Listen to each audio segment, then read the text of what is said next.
বাবার মন্দির থেকে বেরিয়ে আমরা দেখলাম বাবার মন্দিরের ঠিক বিপরীত দিকেই এত সুন্দর একটা ভিউজ।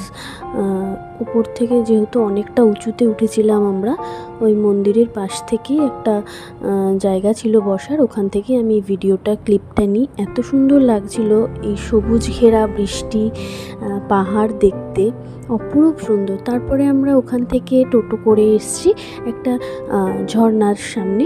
ঝর্ণাটা সেরকম খরস্রোতা ছিল না, যেহেতু বৃষ্টিটা তখন কমই হচ্ছিল। এগুলো এক একটা কি বলতো, সব কৃত্রিমভাবেই তৈরি করা, মানুষই তৈরি করেছে। তো এর খরস্রোতাটা অতটাও ছিল না তখন, বৃষ্টি আরও হয়তো জোরে বৃষ্টি হলে এর খরস্রোতাটা বাড়তো। তারপরে দিন শেষে আমরা এরকম একটা ঝিল পাড়ে এসে সবাই মিলে চাটা খেলাম।